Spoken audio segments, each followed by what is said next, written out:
जीतने का मतलब असल में होता क्या है? एक चैंपियन के दिमाग के अंदर आखिर चलता क्या है? चलिए आज बात करते हैं इतिहास के सबसे महान ओलंपियन माइकल फेल्प्स की और उनकी मानसिकता को समझने की कोशिश करते हैं कि शिखर पर पहुंचने के लिए क्या लगता है। 23 ये सिर्फ एक नंबर नहीं है, ये है माइकल फेल्प्स के ओलंपिक गोल्ड मेडल्स की गिनती। मतलब इसको पर्सपेक्टिव में रखने के लिए सोचिए, दुनिया में कुछ ही देश हैं जिन्होंने इतने मेडल जीते हैं। एक अकेले इंसान की तो बात ही छोड़ दीजिए।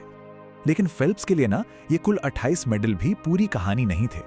उनके लिए तो बस एक ही रंग मैटर करता था, सोना। जैसा उन्होंने खुद कहा, सिल्वर का मतलब हारना है। मैं बाकी 5 के बारे में बात नहीं करता। ये जो मानसिकता है ना, यही सब कुछ है। तो सवाल यह है कि ऐसी मेंटालिटी बनती कैसे है?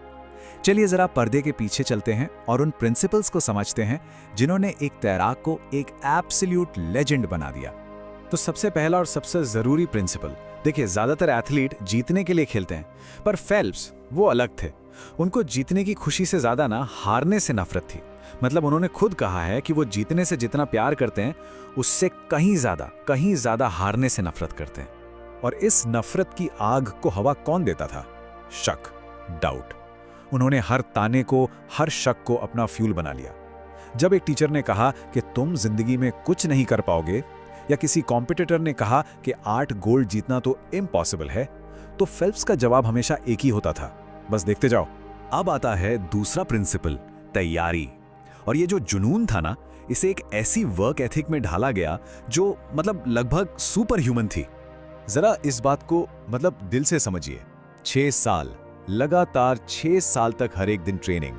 कोई क्रिसमस नहीं, कोई जन्मदिन की छुट्टी नहीं, कोई बहाना नहीं। उनका सीधा सा हिसाब था, एक दिन की छुट्टी का मतलब है 2 दिन पीछे हो जाना, और वो पीछे हटने के लिए तो बने ही नहीं थे।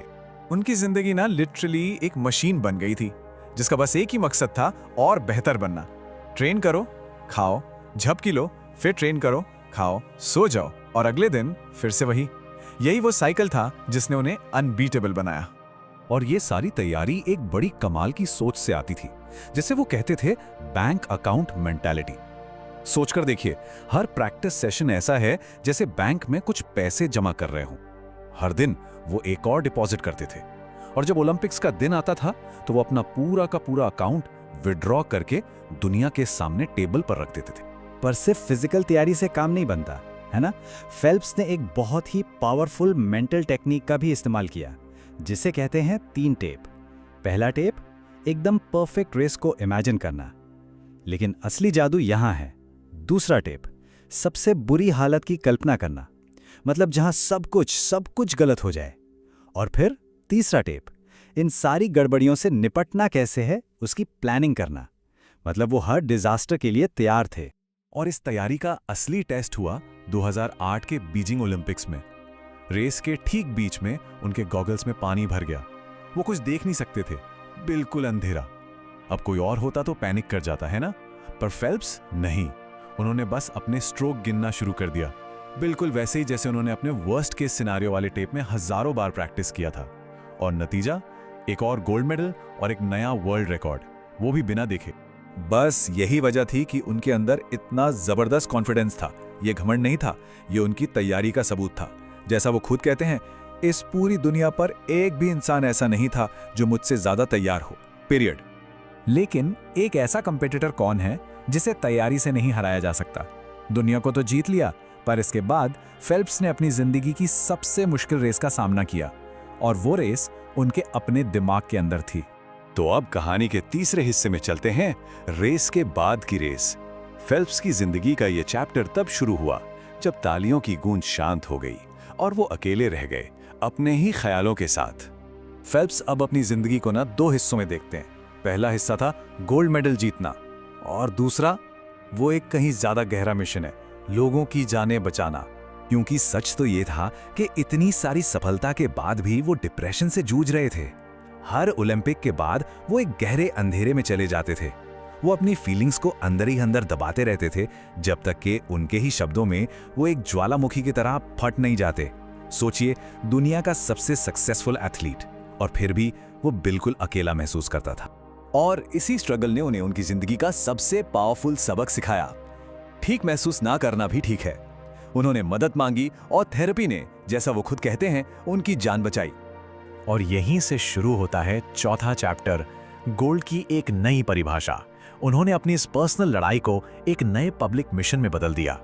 इस मिशन को और भी जरूरी बना दिया एक शॉकिंग आंकड़े ने कि 10 से 34 साल की उम्र के लोगों के लिए मौत का दूसरा सबसे बड़ा कारण सुसाइड है। इस नए मकसद ने सब कुछ बदल दिया। इसने उन्हें ये सवाल पूछने पर मजबूर किया कि असली जीत का मतलब क्या है, एक और ओलंपिक गोल्ड मेडल या फिर एक इंसान की जान बचाना। और उनकी ये बात उनके बदले हुए नजरिए को बिल्कुल साफ कर देती है। किसी की जान बचा पाना एक ओलंपिक गोल्ड मेडल जीतने से 1000 गुना बेहतर है। तो फेल्प्स के इस पूरे सफर से हम क्या सीख सकते हैं? इसे हम कह सकते हैं द फेल्प्स प्रोटोकॉल। पहला, सपना देखो, प्लान बनाओ और उसे हासिल करो। दूसरा, सिर्फ उन चीजों को कंट्रोल करो जो हमारे हाथ में है। तीसरा, याद रखिए, एक्शंस हमेशा शब्दों से ज्यादा मायने रखते हैं। और सबसे जरूरी, महानता दोहराव में है, मतलब ये बस हर दिन छोटी छोटी चीजों को बहुत अच्छी तरह से करने का नाम है। और शायद सबसे बड़ा सबक ये है, उन्होंने सीखा कि असली ताकत कभी ना हारने में नहीं है, बल्कि अपनी कमजोरियों को, अपनी वल्नरेबिलिटी को स्वीकार करने की हिम्मत रखने में है।